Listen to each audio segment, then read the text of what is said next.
Anything. Something's fucked. Okay. Testing.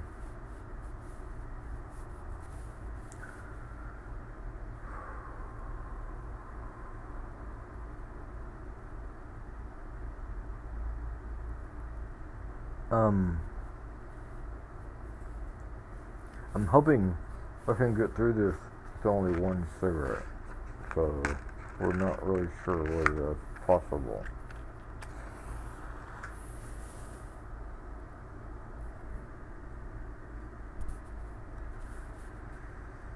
Um,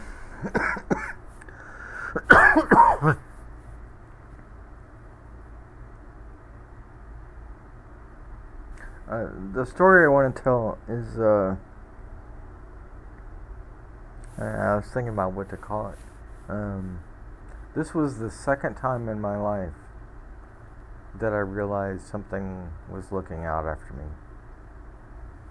And I'm sure there will be parts of this, as in all tales, that will lose people, and that's all cool.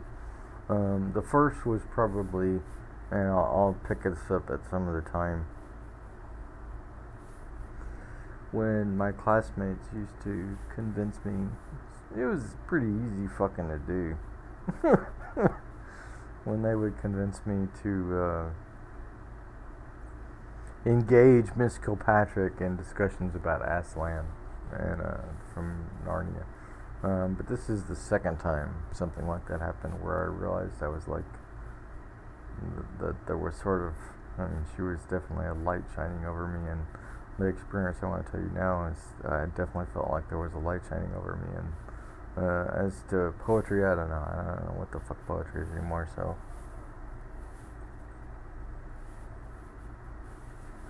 I think if it means anything, it means trying to be honest. And so I'll try to tell this story as best I can. I started playing football, so already I lose people. I started playing football when I was 8 years old, and then when this story takes place, it was 10 years later. I was 18 years old.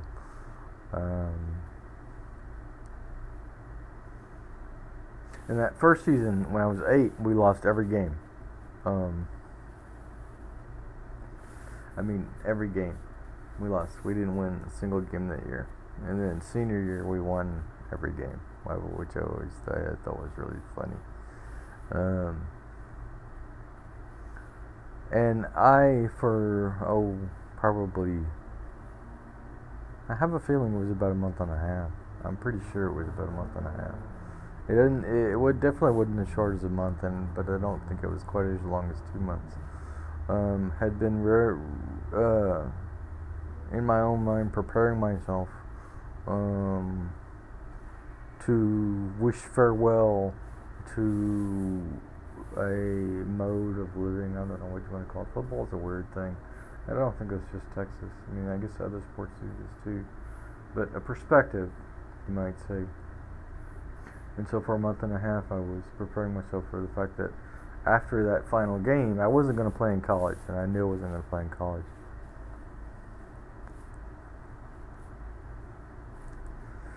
So I knew that last game in Rice Stadium, in front of the largest audience I would ever play in front of, 15,000 people, and would be the last time I ever played it. So I knew what I was going to do. I mean, by the time all this rolled around. And we won, and it was a good game, and we won, and that was it was a wonderful pleasure. And besides, something else I'll tell some other time.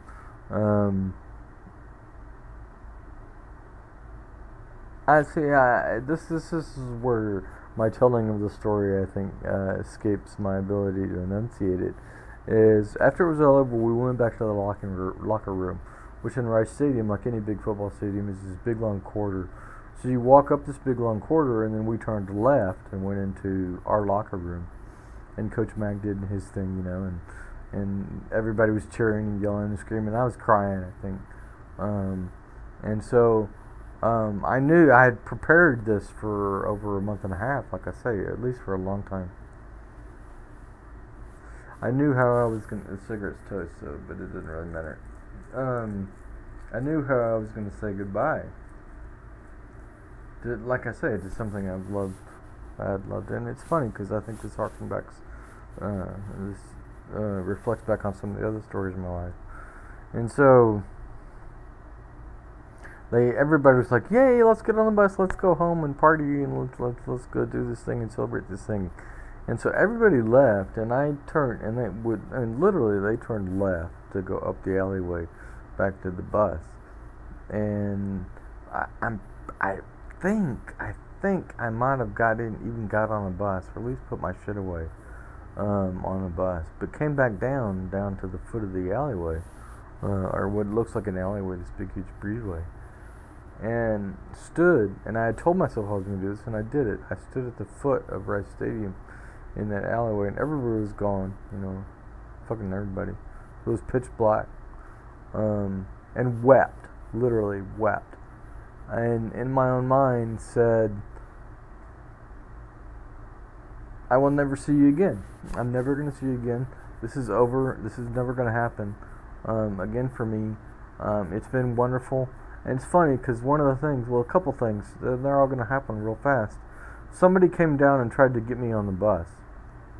And this is the part where I say somebody was watching over me. I'm pretty sure I know who it is, who actually comes up in a story previously I mentioned. But Coach Way, I'm pretty sure it was Coach Way, walked down that breezeway and told whoever it was, just leave him alone. And that's what they said. That's all they said. They said, just leave him alone. And so the kid and the coach all went back to the bus, and the bus fucking waited. This is really weird. It wasn't in my mind, but I realized later how long they waited. It was quite some time. And so I said goodbye, and that was it. I mean, I said goodbye, and felt I had been given the opportunity, like what I realize right now has happened so often in my life. I've been given the opportunity to experience a moment as completely as I possibly could. And I did. And the story it always likens to is the one with Rebecca, and if I have the guts, maybe I can dovetail into it.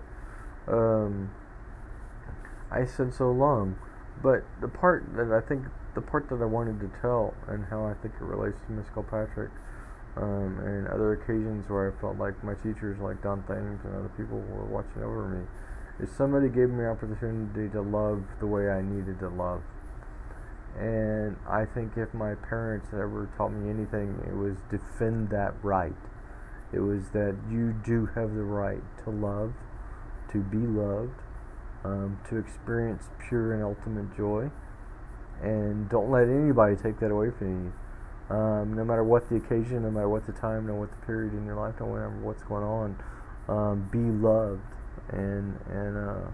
and savor it. I mean, if I think of if there's any part of me that wonders about my children and the reason, and I so committed to that, or that experience, was I want my children to know the big laugh. I mean, I want them to, everybody sort of wants their kids to realize, I mean, don't you see why we had you? You know what I mean?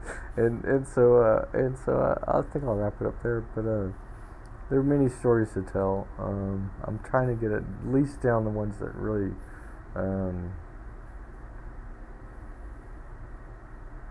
the ones that at least made a nest in the forest of my heart, you might say. If there's anything that, when I was a kid, I used to wish, when I was like 8, 9 years old, people would say, "What's your birthday?" You'd blow out the candles, and my wish was for world peace. I love you. Bye.